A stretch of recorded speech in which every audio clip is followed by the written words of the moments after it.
إن الحمد لله نحمده ونستعينه ونستغفره ونعوذ بالله من شرور أنفسنا ومن سيئات أعمالنا من يهده الله فلا مضل له ومن يضلله فلا هادي له أشهد أن لا إله إلا الله وحده لا شريك له وأشهد أن محمدًا عبده ورسوله يا أيها الذين آمنوا اتقوا الله حق تقاته ولا تموتن إلا وأنتم مسلمون يا أيها الناس اتقوا ربكم الذي خلقكم من نفس واحدة وخلق منها زوجها وبث منهما رجالا كثيرا ونساء واتقوا الله الذي تساءلون به والأرحام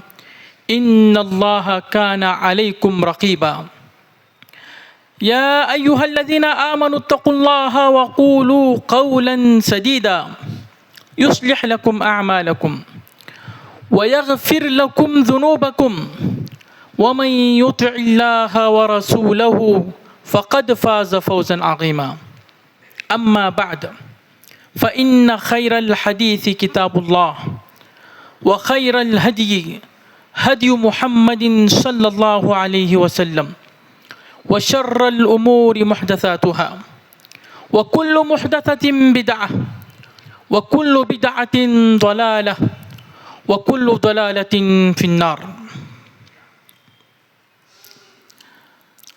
ہر طرح کی تعریف، بڑائی، کبریائی، حمد و ثنا، تعریف و توصیف ایک اکیلے اللہ رب العالمین کے لیے. وہی مالک، وہی خالق، وہی مالک، وہی رازق، وہی مدبر.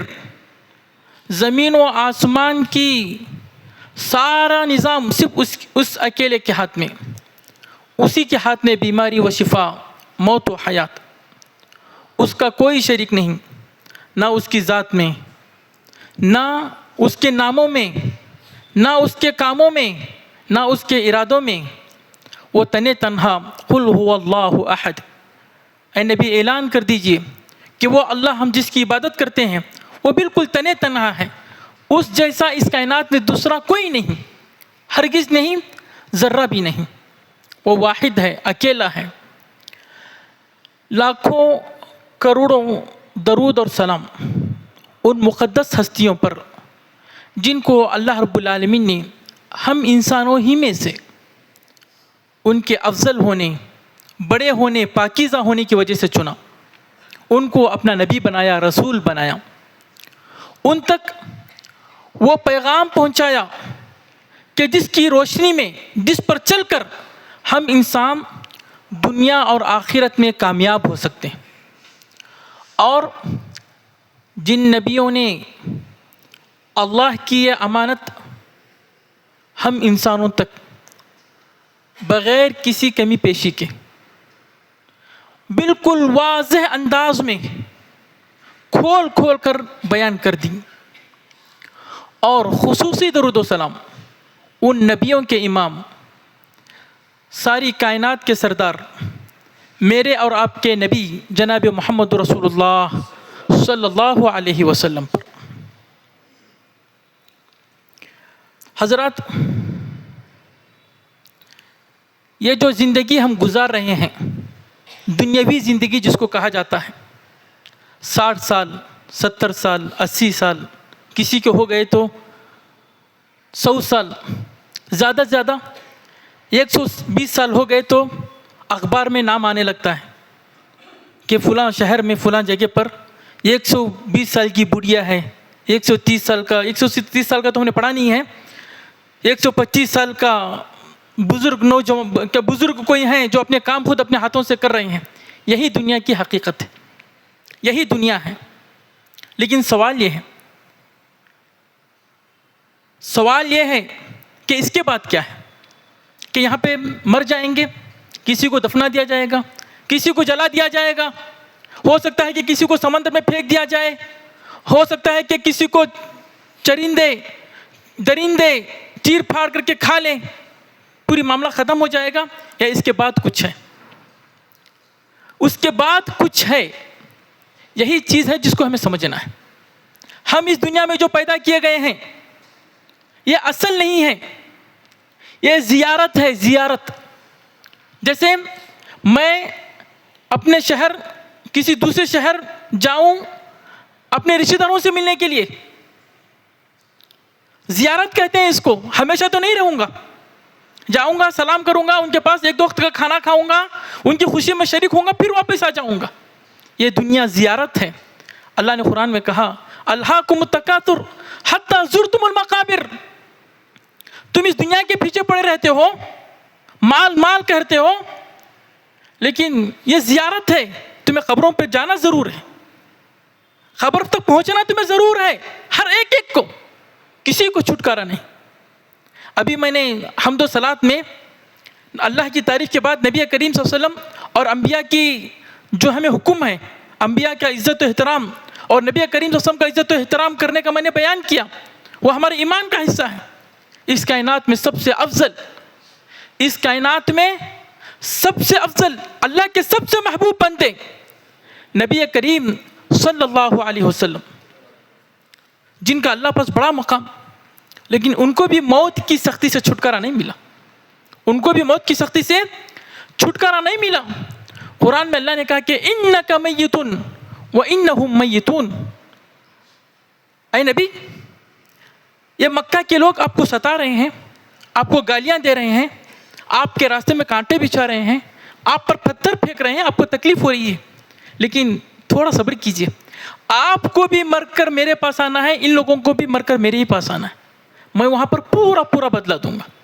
آپ کو جتنی تکلیف ہو رہی ہے اس کی وجہ سے آپ کے درجات بلند ہو رہے ہیں. اس کے وجہ سے آپ کے لیے میرے پاس بڑے انعامات ہیں. اور جتنے لوگ میرے پیارے حبیب، میرے پیارے نبی، میری محبوب شخصیت کو تکلیف دے رہے ہیں، ان کو بہت سخت پکڑوں گا مرنے کے بعد. لیکن دنیا میں پکڑوں نہ پکڑوں یہ ضروری نہیں، یہ ضروری نہیں. یہ دنیاوی زندگی جب اللہ نے نبی کو کہہ دیا انک میت وانہم میتون، کیا باقی رہ گیا؟ ہم اور اب کیا ہیں؟ ہم اور اب کیا ہیں؟ صحابہ کرام کو نبی کریم صلی اللہ علیہ وسلم سے حد درجہ محبت تھی، بہت زیادہ محبت تھی. وہ ٹوٹ کر اپنی جان سے بڑھ کر صحابہ کو چاہتے تھے. جب مدینے میں خبر پھیلی کہ نبی کریم صلی اللہ علیہ وسلم کا انتقال ہو گیا، تو جیسے ہم اپنے عزیز کی موت کی خبر سننے کے لیے تیار نہیں رہتے، یقین نہیں کرتے، صحابہ بھی یقین نہیں کر رہے تھے. جنگ احد میں ایک لوگوں نے افواہ پھیلا دی کہ نبی صلی اللہ علیہ وسلم شہید کر دیے گئے. صحابہ ہار بیٹھے، ان کے دل بیٹھ گیا.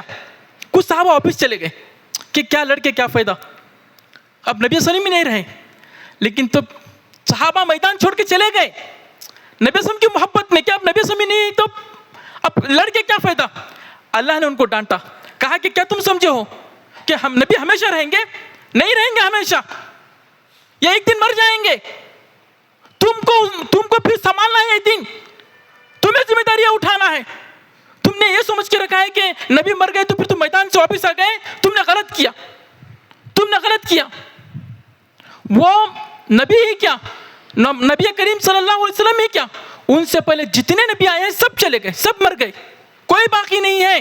تم دیکھ رہے ہو محمد صلی اللہ علیہ وسلم بھی باقی نہیں رہنے والے ہیں. اس کے بعد تمہیں سنبھالنا ہے. ایک دن خبر آئے گی ان کے مرنے کی. تمہیں ہمت ہار کر، غم میں پڑ کر اسی غم میں واپس چلے جاؤ، ایسا نہیں کرنا ہے. یعنی نبی اللہ تعالیٰ نے صحابہ کرام کو سمجھایا تمہاری نبی کریم صلی اللہ علیہ وسلم سے محبت بچا ہے، صحیح ہے، لیکن وہ ایک دن ضرور مر کے رہیں گے. جنگ احد میں جیسا لوٹ کے آئے، آئندہ ایسا نہیں ہونا، خبر آئے گی، ضرور ملے گی. اور پھر ایسے ہی ہوا. پھر جب نبی صلی اللہ علیہ وسلم کا انتقال ہوا تو پھر حضرت عمر ماننے کے لیے تیار نہیں تھے. پھر حضرت ابو بکر نے آیت پڑھی تھی کہ نبی کریم صلی اللہ علیہ وسلم تو بس ایک نبی ہیں، قد خلت من قبل رسول وما محمد الا رسول. ایک پیغام لے کر آئے ہیں، دین کی خدمت کے لیے آئے ہیں، لیکن ان کا ایک وقت ہے، چلا جائے گا. افإن مات او قتل انقلبتم على اعقابكم. اے لوگوں، کیا اگر نبی کریم صلی اللہ علیہ وسلم مر جائیں یا ان کو کوئی شہید کر دے، انقلبتم على اعقابكم، تو تم اس دین کی خدمت تم چھوڑ دو گے؟ اسی غم میں میدان وہ ضرور مریں گے. تمہیں ہمت سے رہنا ہے, تمہیں دین سنبھالنا ہے.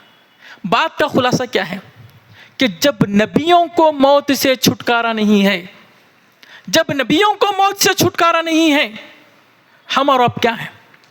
ایک لوگوں میں ایک بات مشہور ہے, دین سے ہٹ کر ایک بات, کہ دنیا کی ہر چیز میں اختلاف ہے. دنیا میں ہر چیز کے بارے میں دو آپشن ہوتے ہیں, کوئی اپنے ذہن سے یہ بولتا ہے, کوئی اپنے ذہن سے وہ بولتا ہے, ہر چیز میں. لیکن موت کے بارے میں کسی کا اختلاف نہیں ہے, کیونکہ سب لوگوں کو معلوم ہے کہ کسی کے پردادا نے زندہ نہیں ہے, کوئی پردادا سے پہلے کا کسی کا کوئی پردادا زندہ نہیں ہے. سب کو معلوم ہے, سب کو جانا ہے, سب کو مرنا ہے. حضرات, یہ جو 70 سال 80 سال کی زندگی ہماری ہے, اسی کے لیے ہم پیدا کیے گئے, اسی کے لیے ہم پیدا کیے گئے ہیں کہ اس میں ہمیں کیا کرنا ہے, بات کے لیے تیاری کرنا ہے, ورنہ ہر ایک کو تو مرنا ہی مرنا ہے. قرآن میں اس موت کو اللہ تعالیٰ نے کئی لحاظ سے بیان کیا ہے, ہم کو جھنجھوڑنے کے لیے, دنیا کی رنگینی سے نکالنے کے لیے. کہ ایسا نہیں ہے کہ دنیا رنگین ہے, یہاں پہ مال بھی ہے اور بیوی بچے بھی ہیں اور یہاں پہ دوست و احباب بھی ہیں, اچھے کھانے پینے ہیں, تم اسی میں پھنس کے نہ رہ جاؤ, اسی میں پھنس کے نہ رہ جاؤ. دنیا کے اس مصروفیات میں اپنے اصلی انجام پہ غور فکر کرتے رہو. اللہ نے یہ چیز بار بار یاد دلائی ہے. جیسے سورۃ الملک تبارک الذی بیدہ الملک ہر دن پڑھنے کا حکم ہے. ایک نہ ایک دن میں ایک مرتبہ پڑھنا ضرور ہے. اکثر لوگ سمجھتے ہیں کہ موت کے وقت, رات کے وقت, سوتے وقت پڑھنا ہے بول کے, لیکن دن میں ایک مرتبہ اس کو پڑھنا ہے. اس کی پہلی آیت کیا ہے؟ تبارک الذی بیدہ الملک, بابرکت وہ اللہ جو کائنات چلا رہا ہے, جس کے ہاتھ میں پوری بادشاہت ہے اور کوئی اس کے علاوہ بادشاہ نہیں ہے. الذی خلق الموت والحیات, جس نے یہ موت اور زندگی پیدا کی. اللہ نے نہیں کہا کہ زندگی پیدا کی کہ جس میں تم جی رہے ہو, جس میں تم سانس لے رہے ہو, جس میں تم کھا رہے ہو, جس میں تم اچھے مست کیا ہے ایک اچھی زندگی گزار رہے ہو. اللہ نے یاد دلا کہ میں نے جہاں پہ زندگی پیدا کی ہے وہاں پہ موت بھی پیدا کی. کیوں یہ دونوں چیزیں بنائی ہیں؟ لیبلوکم, میں تمہیں آزمانا چاہتا ہوں کہ تم یہ 60 سال کی زندگی میں, 70 سالہ زندگی میں, 50 سال زندگی میں, کسی کی 40 سالہ زندگی, اس میں تم کیا کرتے ہو؟ اپنی مرضی کے مطابق زندگی گزارتے ہو یا میری مرضی کے مطابق, اپنے نفسانی خواہشات کے مطابق, معاشرے کے مطابق, سماج کے مطابق زندگی گزارتے ہو, یا یہ کہ میں نے جو نبیوں کے ذریعے پیغام پہنچایا ہے, یہ کتابیں جو میں نے نازل کی ہیں اس کے مطابق تم چلتے ہو. الذی خلق الموت والحیات, یہ دن میں ایک مرتبہ پڑھنا ضرور ہے. وہاں پہ موت کی یاد اللہ تعالیٰ ہمیں یاد دلاتا ہے. جب اللہ تعالیٰ آدم علیہ السلام کو زمین پہ بھیج رہا تھا, اسی وقت اللہ نے کہا متاع الی حین, اے آدم یاد رکھو یہ جو تم کو زمین میں بھیج رہا ہوں ہمیشہ کے لیے نہیں, متاع الی حین, کچھ ہی وقفے کے لیے, کچھ ہی دنوں کے لیے, کچھ ہی سالوں کے لیے, ورنہ پھر پلٹ کے میرے پاس آنا ہے. پائی پائی کا حساب لوں گا, پائی پائی کا حساب, ذرے ذرے کا حساب. اچھے پہ کیا ہو تو تم کو برباد نہیں کروں گا. ایسا ہو نہیں سکتا کہ تم نے نیک عمل کیا تھا, اللہ کی اچھی نیت سے کچھ کام کیا تھا, تم کو اس کا اجر نہ ملے.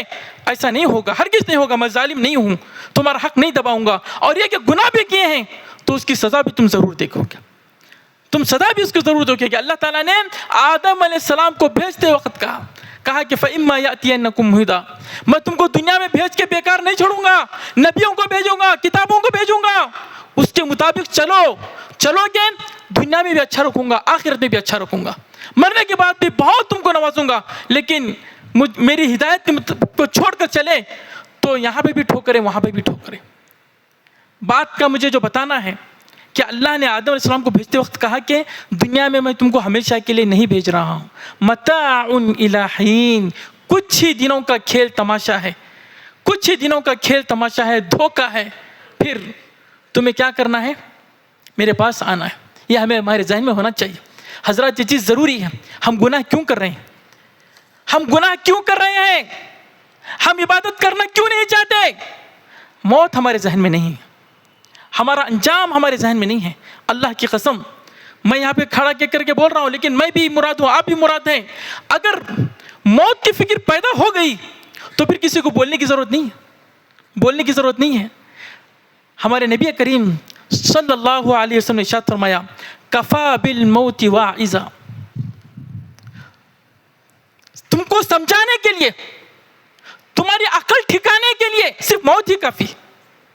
موت سے اگر تم نے عبرت لے لی, جہاں جنازہ اٹھاتے ہیں, یہ اصل خطبہ میں کیوں دے رہا ہوں, ہمارے جو محبوب صاحب ہریہر والے تھے, اللہ ان کی رحمت فرمائے, اللہ ان پر رحم فرمائے, اللہ ان کی مغفرت فرمائے, اللہ ان کی قبر کو جنت کا ٹکڑا بنائے. یہیں پہ رہتے تھے, سارے مسجد کے ذمہ داروں کے ساتھ, ہر مسجد کے ہر کام میں شریک رہتے تھے. دین ان کی تڑپ, وہ مسجد میں جو ہمیشہ ہر نماز میں جو یہاں پہ رہتے تھے, لیکن آج ہمارے درمیان نہیں ہے. یہی دنیا کی حقیقت ہے, یہی دنیا کی حقیقت ہے. اللہ میرے والد پہ بھی رحم فرمائے, اللہ ان کی بھی خبر کو جنت کا ٹکڑا بنائے. یہی مسجد میں رہتے تھے, یہیں پہ چلتے پھرتے دوڑتے پھرتے رہتے تھے. یہی دنیا کی حقیقت ہے. نبی کریم صلی اللہ علیہ وسلم نے فرمایا کفا بالموت واعظا, تم کو عقل ٹھکانے کے لیے, تم کو اس دنیا کی رنگینیوں سے نکالنے کے لیے, تمہیں اس دنیا کے دھوکے سے باہر لانے کے لیے صرف موت ہی کافی ہے. پھر دوسری بہت تم کو آ کے سمجھائے, کوئی آ کے بتائے, اس کی ضرورت نہیں ہے. اگر تم نے موت ہی کو سیریس لے لیا, موت ہی کو سمجھ لیا کہ کل ایک دن میرا بھی جنازہ اٹھے گا, کل ایک دن میرے بارے میں کہا جائے گا کہ فلاں کی لاش آ رہی ہے, پھر آپ خود سمجھ جاؤ گے. لیکن سمجھنا ضرور, عبرت لینا ہے. ہم دیکھ رہے ہیں جنازے, لیکن عبرت نہیں لے رہے. ہم دفنا رہے ہیں لوگوں کو اپنے ہاتھوں سے, لیکن وہ اس سے جو سبق لینا ہے, ہمارے دلوں میں دنیا کی محبت, یا دنیا کے پیسے, یا دنیا کے مال و دولت اتنا چھا گئی ہے کہ موت کی عبرت سے ہم نہیں لے رہے کہ ہمارے دل گندے ہو گئے. ہم خواب غفلت سے بیدار نہیں ہونا چاہتے, عبرت لینا نہیں چاہ رہے. اگر عبرت لینا ہی ہے, سمجھنا ہی ہے, یہ جنازے ہمارے لیے کافی ہیں, جو ہمیں جھنجھوڑنے کے لیے کافی ہیں کہ کل میں بھی اللہ کے سامنے کھڑا ہونا ہے, کل میری بھی خبر بنے گی, وہاں پہ کیا ہوگا پتہ نہیں, کب موت آ جائے. وقت تو مقرر نہیں ہے کسی کا کہ بول سکتے ہیں کہ ہاں 5 سال کے بعد ہے, ابھی تھوڑا عیش کر لیتے ہیں. کس کو گارنٹی ہے؟ یہ شیطان ہے جو وسوسے دلاتا ہے کہ ابھی جوانی ہے, ابھی بہت وقت ہے, جی ابھی تو میری صحت اچھی ہے, ابھی مجھ کو کیا ہوا ہے, کر لیتے ہیں, دنیا کا مزہ لیتے ہیں. لیکن اللہ جو بات کی چیزیں غیب میں رکھا ہے, یہی کہ ہماری ایمان کا امتحان ہے. وہ نہ دیکھ کر اس پر یقین کر کے, ہم نے موت میں قبر میں کیا ہوتا ہے دیکھا نہیں ہے, لیکن اگر مجھے یقین ہے کہ نبی صلی اللہ علیہ وسلم نے فرمایا ہے کہ قبر یا تو جنت کے باغیچوں میں سے ایک باغیچہ ہے, یا یہ کہ جہنم کے گڑھوں میں سے ایک گڑھا ہے. 2 ہی صورتیں ہیں اس کی, 2 ہی صورتیں ہیں. قبر یا تو جنت کے باغیوں میں سے ایک باغیچہ, یا تو جہنم کے گڑھوں میں سے ایک گڑھا. یہ 60 سال ہم کو دیے گئے ہیں. 60 سال مجھ کو معلوم نہیں, اللہ عالم کیا ہے معلوم نہیں ہے. مجھے آج پتہ چلا کہ ہمارے ایک چچا کا انتقال 40 سال کی عمر میں ہوا ہے. میں سمجھتا تھا کہ بہت پہلے انتقال ہوا, لیکن 40 سال میں انتقال ہوا, میرے ذہن میں نہیں تھا, معلوم نہیں ہے, بول نہیں سکتا. میری زبان سے تو نکل رہا ہے بار بار 60 سال, لیکن کس نے دیکھا ہے کل, کس نے دیکھا ہے کل. میں کل بس میں آ رہا تھا, وہ اچانک خبر بار بار میں آ رہی تھی کہ بس جل گئی. جس کے بعد کئی لوگوں نے بسوں سے سفر کرنا چھوڑ دیا, جو سلیپر بسیں ہوتی ہیں. حیدرآباد کی ایک بس آ رہی تھی, بس تھوڑی سی کچھ غلطی ہو گئی, جل گئی. کس کو اپنی موت کا یقین, اپنی زندگی کا یقین؟ ذہن میں آ رہا تھا, میں نے خبر پڑھا تھا کہ جب وہ حادثہ ہوا تھا سلیپر بس کا, کئی سارے لوگوں نے 5 دن کے لیے سفر چھوڑ دیا تھا, کم ہو گئے تھے سفر کرنے والے, ڈر رہے تھے نا کہیں ہماری بس میں بھی آگ نہ لگ جائے. سلیپر بس سے نہیں نکل سکتے, دوسری بس سے بھاگ سکتے ہیں, لیکن اس سے بھاگنا اگنا مشکل. لوگوں نے ڈر کے چھوڑ دیا. یہی ہے زندگی, کب کیا کون سا بہانہ, کچھ نہیں بول سکتے, کچھ نہیں کہہ سکتے. اب یہ جو خبر یا تو جو جنت کا باغیچہ ہے, یا تو جو جہنم کا گڑھا ہے, یہ ہم کو بنانا ہے. اس میں اللہ کا شکر ادا کیجیے, اللہ نے ہم کو توفیق دیا کہ ہم جمعہ سے محبت کریں, مسجد سے محبت کریں. جی تھوڑا بہت کچھ جو آئے الحمدللہ, ہم جتنا جو اللہ کی قدر کریں گے, اللہ اس کو ضائع کرنے والا نہیں ہے. یہ کریں, اس کو یہ کریں, ورنہ غافل ہیں لوگ, کسی پہ الزام نہیں ہے. ہو سکتا ہے غفلت ہماری بھی پاس ہے, لیکن جمعہ میں بھی تاخیر ہوتی ہے. جمعہ میں بھی جب شروع ہوتا ہے تو تھوڑی صف رہتی ہے, پھر بات میں مکمل ہوتا ہے. اور جن کی عادت رہتی ہے وہی کتنے سال, 15 سال سے آ رہے ہیں, وہی آخر ہی میں آئیں گے. 20 سال سے وہی عادت پڑی ہوئی ہے. یہ کیوں ہم نے موت سے عبرت نہیں لی کہ ہمیں بھی مرنا ہے, ہمیں بھی جانا ہے. اور جو ہماری جو فرض نمازیں ہیں, اللہ ہم سب کو توفیق دے, اللہ ہم سب کو توفیق دے. یہ دیکھیں ہمارے اسلام کی خوبی ہے, اسلام کی خوبی ہے کہ فری میں عبادت, فری میں عبادت. الحمدللہ مسجدیں ہمارے بڑے لوگوں نے بنا کے چلے گئے لیکن ہم آنے کے لیے تیار نہیں. دوسرے مذاہب میں عبادت کے لیے پیسے دینے پڑتے ہیں. پتہ نہیں انسان کے پاس کبھی پیسے ہوں کبھی پیسے نہ ہوں, لیکن یہ کہ الحمدللہ یہاں پر پوری سہولتیں رہتی ہیں, لیکن ہم پھر بھی آنے کے لیے تیار نہیں ہیں. اسلام کی خوبی کہ یہ 5 وقت کی نمازیں اللہ تعالیٰ نے کیسے کیسے ترتیب کے ساتھ رکھی ہیں کہ ہم اللہ سے غافل نہ ہو سکتا ہے کہ فجر ہم نیند میں غافل ہوتے ہیں, آ گئے الحمدللہ ایک اچھا الارم, ایک اچھی چیز, حی علی الصلاۃ, آؤ نماز کی طرف, یہ آج نماز پڑھ لو, یہ تمہاری میٹھی نیند سے بہت بہتر ہے کیونکہ کل جو نماز کا اجر تم کو ملے گا اس میٹھی نیند کے مقابلے میں کچھ نہیں ہے. آج اللہ کے لیے قربانی دے کر فجر کی نماز کے لیے آؤ گے, کل تم بہت خوش ہوگے کہ اللہ تعالیٰ نے تمہارے صبح صبح اٹھ کر آنے کا اجر کیسے دے رہا ہے. الصلاۃ خیر من النوم. ہم آئیں گے 2-4 گھنٹوں کا یا پھر 5 گھنٹوں کا وقفہ ہوتا ہے, پھر ظہر کا وقت ہو جاتا ہے, پھر اللہ سے کنیکشن ہو جاتا ہے, پھر بازار میں جاتے ہیں, بات چیت ہوئی, تجارت کیے, اور پھر گھر پہ گئے, دوپہر کا کھانا کھایا, غفلت ہونے لگتی ہے, پھر اثر کٹے میں اللہ بلا لیتا ہے. اللہ اکبر, اللہ ہی سب سے بڑا ہے, مجھے اسی کے لیے جھکنا ہے, مجھے اسی کے لیے اسی کے گن گانا ہے, مجھے اسی کی بڑائی بیان کرنا ہے.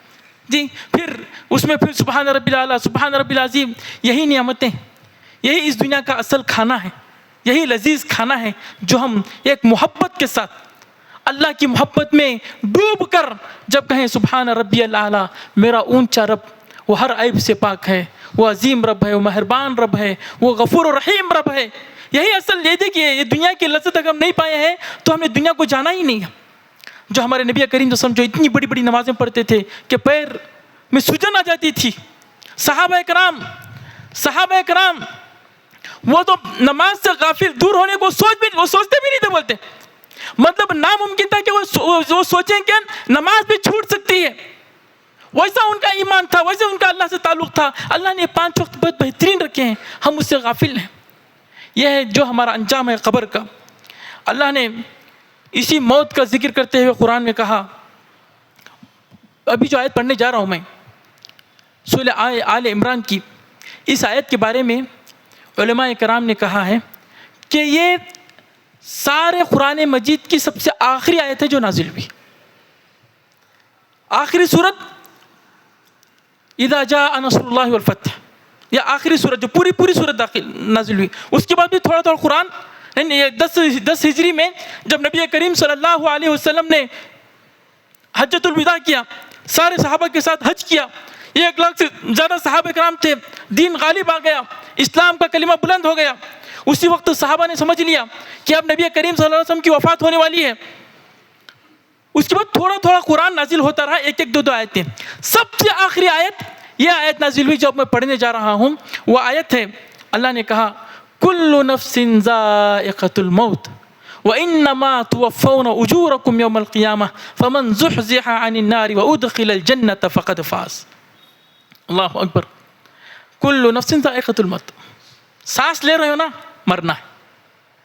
سانس لے رہے ہو نا, سانس چل رہی ہے تو پھر موت بھی یقین ہے. جیسے سانس یہ یقینی ہے ایسے ہی موت آ کر رہے گی, چھٹکارا ہرگز نہیں. نہ بادشاہ کو, نہ کوئی بڑے فلاسفر کو, نہ بڑے ڈاکٹر کو, نہ بڑے حکیم کو نہیں. سانس لے رہے ہو, مرنا ہے, یقیناً موت آ کے رہے گی. کل نفس ذائقۃ الموت, موت کی نزا کی سختی برداشت کرنا ہے. موت کی سکرات الموت کو تمہیں برداشت کرنا پڑے گا, یہ حقیقت ہے. پھر کیا ہے, معاملہ ختم ہو گیا, مر گئے, دفنا دیے گئے یا جلا دیے گئے یا جنگل میں پھینک دیا گئے کہ سمندر میں پھینک دیا. کہا کہ نہیں, ختم نہیں ہے. وَإِنَّمَا تُوَفَّوْنَ أُجُورَكُمْ يَوْمَ الْقِيَامَةِ, جو کیا ہے اچھا یا برا سب کا پورا بدلہ ملے گا.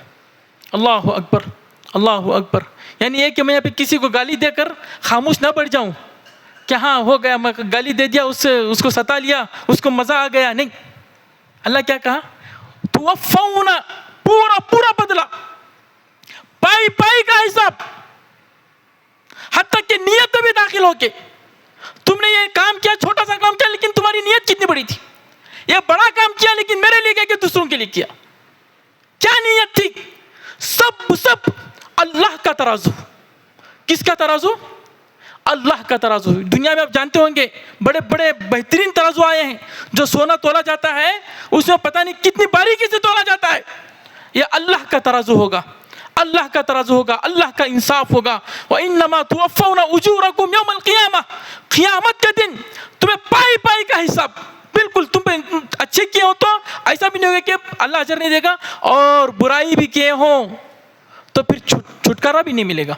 ہو سکتا ہے کہ لیکن حساب دینا پڑے گا. پھر ہو سکتا ہے کہ اللہ تعالیٰ اپنی مغفرت سے معاف کر دے, لیکن دکھایا جائے گا وہاں پر کہ تم نے یہ کیا, یہ کیا, یہ کیا. پھر کیا؟ پھر اللہ نے رزلٹ بولا, رزلٹ فَمَنْ زُحْزِحَ عَنِ النَّارِ وَأُدْخِلَ الْجَنَّةَ فَقَدْ فَازَ. دیکھو یاد رکھ لو, جو جہنم سے بچا لیا گیا, جنت میں داخل کر دیا گیا, وہی شخص بس کامیاب ہے. کامیاب اپنے گول میں, اپنی زندگی میں, اپنے مقصد میں. بس جہنم سے چھٹکارا مل گیا, جنت مل گئی, بس یہی کامیاب ہے. اسی کے لیے کوشش کرو. دنیا کا معیار نہیں نہ بناؤ کہ میرے پاس اپنا ذاتی گھر ہے کہ نہیں, میرے پاس وہ فلاں بنگلہ ہے کہ نہیں, میرا اس سے کمپٹیشن ہے کہ نہیں. پتہ نہیں لوگوں نے کیا کیا چیزیں بنا لی ہیں. اپنی کامیابی یہ سمجھتے ہیں کہ میں فلاں جگہ ڈیوٹی کروں, فلاں جگہ کے کپڑے پہنوں, فلاں جگہ کا میرے پاس کارڈ ہو. ہم نے ایسا بنایا ہے لوگوں نے, لوگوں کے ذہن ہے میرے پاس اتنا بڑا کھیت ہو, میرا اتنا ہوگا, میں تب کامیاب ہوں. لیکن اللہ بتا رہا ہے کہ کامیابی کیا ہے. کامیابی کیا ہے؟ بس جہنم سے چھٹکارا مل جائے, بس خلاص, کہ اس کو جہنم کی سزا نہیں مل رہی, بس خلاص جی. جہنم سے چھٹکارا مل گیا اور جنت میں داخلہ ملا دیا گیا, تب تم کامیاب ہو. ورنہ ہے کہ دنیا میں تم نے کیا تھے کیا نہیں تھے, دنیا میں تمہاری کیا عزت تھی, کتنے لوگ تمہارے لیے کھڑے ہوتے تھے اور کتنے لوگ تم کو سمجھتے کچھ نہیں تھے, اس کا کچھ حساب نہیں, کچھ حساب نہیں. بس جہنم سے نجات مل گئی, آخرت جنت میں داخلہ مل گیا, وہی بس کامیابی ہے. اس کے علاوہ جو بھی ہے بس صرف دھوکہ ہی دھوکہ ہے. اب لیکن کوئی سوال کر سکتا ہے کہ پھر اللہ نے کیا اس میں فرمایا, ہر نفس کو موت کا مزہ چکھنا ہے. پھر کہا کہ پورا حساب و کتاب ہوگا. کہا کہ یہی بس جنت میں داخلہ مل گیا, جہنم سے نجات, وہی اصل کامیاب ہے. اب یہ جو دنیا کی جو زندگی ہے ہماری 60 سالہ 70 سالہ یا 40 سالہ یا 50 سالہ, یہ کیا ہے؟ دیکھیے اس کو اللہ نے کیا کہا. حضرات تھوڑا سوچئے, غور کیجئے. قرآن ہمارا بہت گہری کتاب ہے, قرآن بہت گہری کتاب ہے, اس میں بہت گہرے معنی ہیں. اللہ نے یہ جو دنیا ہے اس کے بارے میں کہا وَمَا الْحَيَاةُ الدُّنْيَا إِلَّا مَتَاعُ الْغُرُورِ. جہاں تک بات ہے یہ دنیاوی زندگی, وَمَا الْحَيَاةُ الدُّنْيَا, اس کا معنی کیا ہے کہ یہ حقیر زندگی, یہ جو حقیر زندگی تو آپ گزار رہے ہو, یہ کیا ہے؟ یہ دھوکہ ہے. اللہ نے کہا کہ دھوکہ ہے, یہ دنیاوی زندگی یہ صرف دھوکہ ہے. کس معنی میں دھوکہ ہے, کیا دھوکہ ہے؟ اس کی علماء کرام نے ایک مثال سمجھائی, اس کو سمجھنے کے لیے مثال سمجھائی ہے. کیا مثال سمجھائی ہے؟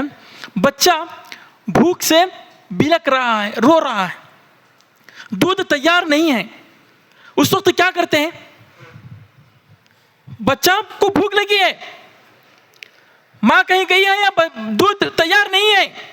اس وقت ہم بچے کو کیا کرتے ہیں؟ پہلے زمانے میں چڑیا دکھاتے تھے باہر لا کر, وہ دیکھو چڑیا اتر رہی ہے. ابھی کچھ زمانے پہلے جھنجھنا جھلاتے تھے, جی آواز کرتے تھے, ملتے تھے بڑے بڑے جھنجھنے ملتے تھے. اس زمانے میں موبائل دکھاتے. بچے کو بھوک لگی ہے, اس کو دودھ دیا جانا چاہیے تھا, دودھ تیار نہیں ہے, ہم اس کی نگاہ ادھر ادھر بھٹکا رہے ہیں. ہم کیا کر رہے ہیں بچے کو؟ ہم بچے کو دھوکہ دے رہے ہیں. اسی کو کہتے ہیں دھوکہ. تو اللہ نے کہا کہ یہ دھوکہ ہے کہ تم اس کے پیچھے دوڑتے ہو, تم اس کو کمانے کے لیے حلال حرام اور سب کچھ آگے پیچھے سب کچھ کرتے ہو, لیکن تمہیں جانا ہے یہ چھوڑ کر, تمہیں جانا ہے یہ چھوڑ کر, تمہارے ساتھ نہیں آئے گی یہ چیزیں. اللہ اکبر. اگر یہ چیز ہم نے سمجھ لیا, قرآن کی جو تعبیر ہے, جو اللہ نے کہا کہ یہ دھوکہ ہے, کس معنی میں دھوکہ ہے؟ کہ تم اس کے لیے جیتے ہو لیکن یہ تمہارے ساتھ وفا نہیں کرتی, تم اس کے پیچھے تڑپ رہے ہو, بھاگ دوڑ کر رہے ہو, لیکن یہ تمہارا ساتھ نہیں دے گی. یہاں پہ تمہیں مرنا ضرور ہے, پھر تمہیں دفنایا جائے گا. تو پھر دھوکہ ہی ہوا. مطلب انسان بہت کچھ کما رہا ہے, بہت کچھ کما رہا ہے, بچوں کے خاطر کیا کس کے خاطر, آخر میں وہی بچے اس کو پتہ نہیں کیا بول رہے ہیں کیا نہیں بول رہے ہیں, کہ کون دیکھ رہا ہے کہ کون نہیں دیکھ رہا ہے. آخر میں آدمی افسوس کرتا ہے, کاش میں اپنے لیے کیا ہوتا, اپنا کچھ کیا ہوتا. عقل اس کو بعد میں آتی ہے. بہت کچھ کمایا رہتا ہے, پتہ نہیں کیا آگے پیچھے کیا رہتا ہے جی, لیکن پھر اس کو چھوڑ کے جانا یہ دھوکہ ہے. انشاءاللہ اگر یہ بات واضح ہو گئی ہے, یہ بات اگر واضح ہو گئی ہے تو بہت کافی ہے. یہ بہت کافی ہے۔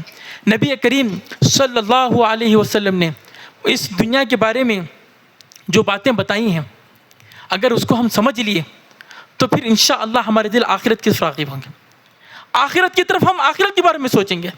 نبی کریم صلی اللہ علیہ وسلم نے ایک حدیث میں کہا کہ لو تعدل الدنیا جناح بعوضۃ، یا اس طرح کے الفاظ ہیں کہ نبی کریم صلی اللہ علیہ وسلم نے ارشاد فرمایا کہ اگر یہ دنیا اللہ کے پاس مچھر کے پر کے برابر بھی اہمیت رکھتی تو پھر اللہ تعالیٰ اس دنیا سے کسی کافر کو ایک بوند پانی نہ پلاتا۔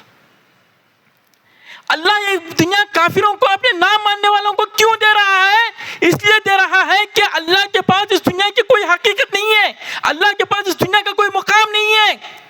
اگر اللہ کے پاس اس کا مقام رہتا تو پھر اللہ تعالیٰ کافروں کو نہیں دیتا۔ کافروں کو کیوں اللہ تعالیٰ دے رہا ہے؟ دنیا لوٹا رہا ہے، خوب ان کو بڑھ کے دے رہا ہے کہ اللہ کے پاس یہ دنیا مچھر کے پر کے برابر بھی اہمیت نہیں رکھتی، مچھر کے پر کے برابر بھی اس کا مقام نہیں ہے۔ اس دنیا کے لیے ہم جی رہے ہیں، اس دنیا کے لیے ہم مر رہے ہیں، اس دنیا کے پیچھے پڑھ کر ہم اللہ سے غافل ہیں، نماز سے غافل ہیں، ذکر و اذکار سے غافل ہیں، جبکہ اللہ کے پاس مچھر کے پر کے برابر بھی نہیں ہے۔ ایک دوسری حدیث میں جو صحیح حدیث ہے، جس میں نبی کریم صلی اللہ علیہ وسلم نے فرمایا الدنیا ملعونہ، یہ دنیا بہت حقیر ہے جی، یہ دنیا بہت بیکار چیز ہے، اس میں سب چیزیں تم کو اللہ سے غافل کرنے والے ہیں، یہ صرف رنگا رنگ ہے لیکن اس میں تمہارا کچھ فائدہ نہیں ہے۔ الدنیا ملعونہ وملعون ما فیہا الا ذکر اللہ وما والا، یہ دنیا بہت حقیر دنیا ہے۔ ایک جملہ میں بتاتا ہوں آپ کو، اس دنیا کو ہم دنیا کہتے ہیں نا، دنیا کا معنی ہوتا ہے عربی زبان میں حقیر، گری ہوئی چیز، گری ہوئی چیز، جس کی کوئی اہمیت نہیں، جس کا کوئی مقام نہیں ہے جی، یہی حقیقت ہے اس کی۔ ہم پتہ نہیں جب 60 سال 70 سال یا 40 سال یا 50 سال جو گزار رہے ہیں، مرنے کے بعد ہم کو معلوم نہیں رہے گا، جیسے ماں کے پیٹ کی ہم کو خبر نہیں ہے، اس کے بعد بھی ہم کو کچھ خبر نہیں ہوگی۔ بس اگر نے کچھ نیک کام کر لیے ہیں، اللہ کی عبادت کر لی ہے، اللہ کے مطابق چل لیے ہیں، وہی بس فائدہ ہوگا۔ لیکن اگر گناہ کیے ہیں تو اس کے گناہ تو اس کی سزا تو ضرور ملے گی، لیکن یہ جو بہت کچھ دوڑے بھاگے اور اس کے پیچھے جو آگے پیچھے سب کچھ کیے، کچھ ذہن میں نہیں رہے گا۔ کتنے عظیم الفاظ ہیں نبی کریم صلی اللہ علیہ وسلم کے۔ حقیقت بتائی اس دنیا کی، الدنیا ملعونہ، الدنیا ملعونہ، گری ہوئی چیز ہے، حقیر چیز ہے، ایک نیچے کی چیز ہے، اس کو بہت زیادہ اہمیت مت دینا۔ یہاں پہ اگر کوئی چیز اچھی ہے تو اللہ کا ذکر، اللہ کو یاد، قرآن کی تلاوت، جو کچھ اللہ کے احکامات ہیں وہی بس اس دنیا میں اچھا ہے، ورنہ باقی یہ دنیا کسی فائدے کی چیز نہیں ہے کہ اس دنیا کو بہت زیادہ اہمیت دو یا اس دنیا کے لیے بہت دوڑ بھاگ کرو۔ اگر نہیں مل رہی ہے تو اس کے لیے رونا، یہاں کچھ پریشانیاں ہیں تو اس کے لیے اللہ پر جملے کسنا کہ ایسا کیوں ہو گیا، ایسا کیوں گیا ہے، وہ اتنا اچھا ہے، میں کیوں اتنا اچھا نہیں ہوں، اس کے پاس اتنا ہے میرے پاس اتنا کیوں نہیں ہے، ایسا ہی ویسا ہی، اس کے پیچھے مت پڑاؤ۔ یہاں پہ سب کی آزمائش ہے، بڑا بھی آزمایا جا رہا ہے، چھوٹا بھی آزمایا جا رہا ہے، مالدار بھی آزمایا جا رہا ہے، غریب بھی آزمایا جا رہا ہے، ہر ایک کی آزمائش کی الگ الگ صورتیں، الگ الگ صورتیں ہیں۔ یہ سب حقیقت میں یہ سب کو معلوم ہے۔ اس کے پیچھے پڑ کر اللہ سے ناراض ہونا کہ مجھ کو کیوں دنیا نہیں ملی، اس کو کیوں اتنا، مجھ کو کیوں اتنا کیوں نہیں، یہ جو دنیا کی حقیقت کو سمجھ لے گا وہ یہ باتیں نہیں بولے گا۔ ایک مرتبہ نبی کریم صلی اللہ علیہ وسلم صحابہ کرام کے ساتھ تھے، گلی سے گزر رہے تھے، مری ہوئی بکری پڑی تھی، پتنگ جس کا کان بھی کٹا ہوا تھا، مری ہوئی بکری پڑی ہے جس کا کان بھی کٹا ہوا ہے۔ نبی کریم صلی اللہ علیہ وسلم نے لوگوں کو سمجھانے کے خاطر، وہ بہت رحمان، بہت نبی وسلم رؤوف رحیم تھے، ہم کو سمجھانا چاہتے تھے، قدم قدم پہ سمجھاتے تھے، بات بات پہ سمجھاتے تھے۔ صحابی کہتے ہیں کہ پرندہ بھی اڑ رہا ہوتا تو نبی کریم صلی اللہ علیہ وسلم ہماری ہدایت کی خاطر ہمیں کوئی ایک جملہ، کوئی بات سمجھانے کی کوشش کرتے، ایسے پیاری نبی تھے ہمارے صلی اللہ علیہ وسلم۔ تو نبی کریم صلی اللہ علیہ وسلم نے وہ مری ہوئی کان کٹی بکری جو کسی نے پھینک دیا تھا کچرے میں، اس کو پکڑا، اس کو پکڑ کے لوگوں کو بولا کہ کون تم میں سے یہ آدمی کچھ پیسوں کے بدلے یہ خریدے گا، کون تم میں سے، اے صحابہ تم میں سے کون کچھ پیسے دے کر یہ بکری خریدے گا؟ تو صحابہ بولے کہ اللہ کے وسلم یہ مری ہوئی ہے, کان کٹی ہوئی ہے, اس کا چمڑا بھی کسی کام کا نہیں, اس کا چمڑا بھی کسی کام کا نہیں, تو کون کیوں خریدے گا, کوئی کیوں اسے پیسہ لٹائے گا؟ تو نبی کریم صلی اللہ علیہ وسلم نے ارشاد فرمایا کہ دنیا اللہ کے پاس اس سے زیادہ حقیر ہے. جتنا تم اس کو برا سمجھ رہے ہو نا, یہ پڑی ہوئی چیز ہے, کان مطلب چمڑا بھی صحیح نہیں ہو سکتا ہے نا, مری ہوئی ہے, لیکن جا کے چمڑا تو استعمال میں لائیں گے, چمڑا بھی اس کا صحیح نہیں ہے. جتنا تم اس کو حقیر سمجھ رہے ہو, اس کو تم خریدنا نہیں چاہتے, اللہ کے پاس دنیا اس سے زیادہ گری ہوئی حقیر چیز ہے. پھر بات فرمایا نبی صلی اللہ علیہ وسلم نے, یاد رکھو آخرت کے مقابلے میں دنیا, آخرت کے مقابلے میں دنیا ایسی ہے کہ تمہیں کوئی آدمی سمندر پہ چلا جائے اور اپنی انگلی ڈبوئے, انگلی ڈبو کر اٹھائے تو جتنا پانی اس کی انگلی میں نکل کر آتا ہے, یہی دنیا ہے, اور باقی سب آخرت ہے. آخرت میں مقابلے جب دنیا صرف اتنی ہی ہے. تو حضرات خطبے کا موضوع کیا ہے؟ خطبے کا جو چیز میں سمجھانا چاہ رہا ہوں کہ موت یقینی چیز ہے, یقیناً مر کے رہیں گے. 100 سال کے بعد, 100 یا 150 سال کے بعد جتنے لوگ ہیں ان میں سے کوئی نہیں رہیں گے. اللہ رب العالمین سے دعا ہے کہ اللہ رب العالمین ہمارا خاتمہ بالخیر فرمائے, توحید پر ہماری موت ہو, ایمان پر ہماری موت ہو. اللہ تعالیٰ ہر فتنوں سے بچا کے رکھے. موت سے ڈرنا ضرور ہے. نبی کریم صلی اللہ علیہ وسلم نے, اللہ نے بتا دیا ہے طریقہ کہ کیسے جنت کو یا خبر کو کیسے جنت کا ٹکڑا بنانا ہے یا جہنم کا گڑھا بننے والا ہے, وہ جہنم کا گڑھا بننے سے کیسے بچانا ہے, جنت کا ٹکڑا کیسے بنانا ہے. اسی کے لیے ہم جی رہے ہیں. اگر عبادت نہیں کر رہے ہیں تو ہم دھوکے میں ہیں. کتنا بھی دنیا کے پیچھے بھاگ لیں, کتنا بھی نام کما لیں, مرنے کے 5 سال کے بعد کوئی یاد نہیں کرتا. کچھ لوگ 3 دن بعد بھول جاتے ہیں, کوئی 1 سال کے بعد بھول جاتے ہیں, کوئی زیادہ گھر والے بھی یاد رکھیں گے تو 5 سال تک ہی یاد رکھتے ہیں. باقی یہاں پہ یہ دھوکہ ہے, یہاں سے سب کوئی کسی کے ساتھ نہیں لے کے جاتا. بڑے بڑے بادشاہ جب گئے تھے تو سب ہاتھ خالی ہی تھے, بس جا کے حساب و کتاب دینا ہے. رسول اکرم صلی اللہ علیہ وسلم نے ایک جملہ فرما دیا کہ موت عبرت کے لیے کافی ہے. ہم دلوں کو زندہ کریں, دنیا کی محبت نکالیں, آخرت کے بارے میں, مرنے کے بارے میں, اور وہاں پر جو حساب و کتاب ہوگا, اللہ کے سامنے جو ٹھہرنا ہے. کل محشر کا میدان, جو سورج ہمارے ہاتھ بالکل سروں پر ہوگا, پسینے میں جو شرابور ہوں گے, پھر وہاں پر جو اللہ کے سامنے پیشونی ہے, نام اعمال ملنا ہے, اللہ ایک ایک چیز کے بارے میں سوال کرے گا, پھر وہاں پہ حوض کوثر ہوگا, پھر تاریکی ہوگی, پھر پل صراط ہوگا, پھر یا تو جنت ہے یا تو پھر جہنم ہے. اللہ نے بتا دیا ہے. نبی کریم صلی اللہ علیہ وسلم نے اپنی بیٹی فاطمہ کو کہا تھا, اے فاطمہ, میں تمہارے کل قیامت کے دن کچھ کام نہیں آ سکتا, جہنم سے اپنے آپ کو بچانا چاہتی ہے, یہ قرآن لے کر آیا ہوں, میری سنت ہے, اس پر عمل کر لو, اس کو مضبوطی سے پکڑ لو, یہی کامیابی کا راز ہے. حضرات ہمیں خواب غفلت سے بیدار ہونا ہے, خواب غفلت سے بیدار ہونا ہے, ہوشیار ہونا ہے, اور دنیا کی محبت دل سے نکال کر آخرت کے بارے میں سوچنا ہے. اللہ ہمیں اس کی توفیق عطا فرمائے. یہ جو جمعہ کی نماز ہوتی ہے, آپ پڑھیں گے, سورۃ الاعلیٰ پڑھا جاتا ہے, سورۃ الغاشیہ پڑھا جاتا ہے. اس میں کیا پیغام ہے؟ اس میں کیا پیغام ہے؟ اس میں جنت ہی کا ذکر, جہنم کا ذکر ہے, کہ 2 چیزیں آپ کے تمہارے سامنے ہیں, 2 چیزیں تمہارے سامنے ہیں. جہنم کی دہکتی آگ, جی, جس میں کانٹے کھانے کو ملیں گے, جس میں گرم پانی کہ جس کو پیتے ہی ہونٹ پہ گر جائیں گے, آنتیں بھی جل جائیں گی, وہ ہے. یا پھر یہ کہ یہ جنت کے سونے کے لباس ہیں, ریشم کے لباس ہیں, سونے چاندی کے کنگن ہیں, ریشمی لباس ہے, حوریں ہیں, بڑے بڑے باغیچوں میں تم رہو گے, جھولوں میں جھولو گے, ہر طرح کے میوے کھاؤ گے. دونوں میں سے کسی چیز کو اختیار کرنا ہے. یہ جو جمعہ کے دن جو سورہ عالیہ, سورہ غاشیہ پڑھا جاتا ہے, آپ جا کر اس کا ترجمہ پڑھ لیجئے. آپ سے گزارش ہے, آپ جا کے ترجمہ پڑھ لیجئے. اس میں 2 ہی چیزوں کا ذکر ہے, جنت اور جہنم کا. بار بار ذکر ریپیٹ کیا گیا ہے. جمعہ یاد دلایا جاتا ہے, جمعہ جو بلایا جاتا ہے, وہی اس دنیا کی رنگینی سے نکالنے کے لیے, اس دنیا کی حقارت سے نکالنے کے لیے, کہ تھوڑا ہوش میں آ جاؤ, تھوڑا سنبھلو, آخر جو اپنا انجام ہے اس کو یاد کرو. سبحان ربک رب العزت عما یصفون وسلام علی المرسلین والحمد للہ رب العالمین.